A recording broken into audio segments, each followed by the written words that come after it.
ശസ്ത്രക്രിയയ്ക്കിടെ വയറ്റിൽ കത്രിക കുടുങ്ങിയ സംഭവത്തിൽ ഡോക്ടറെ സംരക്ഷിച്ച് അന്വേഷണ റിപ്പോർട്ട്. പ്രോട്ടോകോളും ജീവനക്കാരുടെ കുറവുമാണ് വീഴ്ചയ്ക്ക് കാരണമെന്ന് കണ്ടെത്തൽ. നെടുമങ്ങാട്ടെ നവജാത ശിശുവിന്റെ മരണത്തിൽ ഡോക്ടർക്ക് ഗുരുതര വീഴ്ചയെന്ന് അന്വേഷണ സമിതി. മഞ്ചേരി മെഡിക്കൽ കോളേജിനെതിരെയും ചികിത്സാ പിഴവിൽ ആരോപണം. കുറേയും കൂടി സെൻസിറ്റീവായിട്ടുള്ള മേഖലയാണ് ആരോഗ്യ മേഖല. അപ്പോൾ ആരോഗ്യ മേഖല നല്ല ശ്രദ്ധയോടുകൂടിയാണ് മുന്നോട്ടേക്ക് പോകുന്നത്.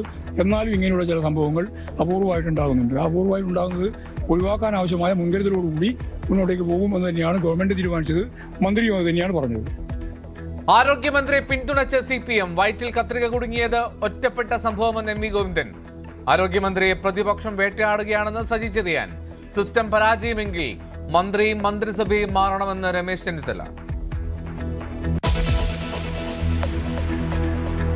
നിയമസഭാ തെരഞ്ഞെടുപ്പ് ഒരുക്കം വേഗത്തിൽ. കേന്ദ്ര തെരഞ്ഞെടുപ്പ് കമ്മീഷൻ പ്രതിനിധികൾ കേരളത്തിൽ മുഖ്യ തെരഞ്ഞെടുപ്പ് ഓഫീസറുമായും ചീഫ് സെക്രട്ടറിയുമായും ഇന്ന് കൂടിക്കാഴ്ച. ആദ്യഘട്ട സ്ഥാനാർത്ഥി പട്ടികയ്ക്കായി കോൺഗ്രസ് സ്ക്രീനിംഗ് കമ്മിറ്റിയുടെ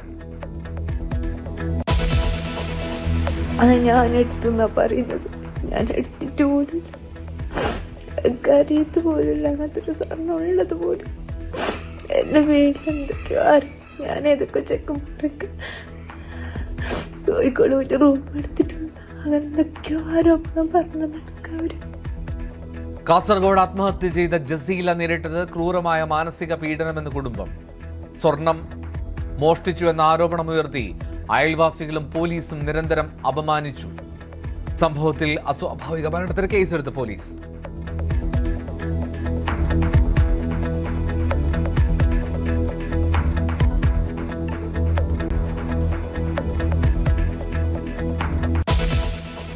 केरला की एक नन्ही मासूम आलिन शेरिन अब्राहम को खो दिया है. महज 10 महीनों में वो इस दुनिया से चली गई. कल्पना कीजिए, उसके सामने पूरी जिंदगी थी जो अचानक खत्म हो गई.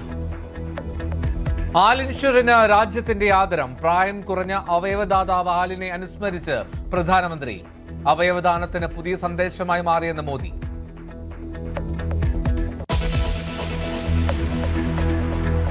സുപ്രീം കോടതി വിധിയിലും പത്തിമടക്കാതെ ഡൊണാൾഡ് ട്രംപ്.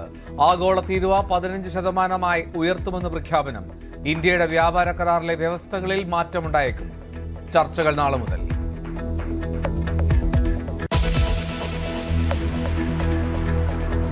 T20 ലോകകപ്പ് സൂപ്പർ 8 ഇന്ത്യക്കെന്ന ആദ്യ മത്സരം. എതിരാളികൾ ദക്ഷിണാഫ്രിക്ക. സഞ്ജു സാംസൺ കളിക്കാൻ സാധ്യതയില്ല.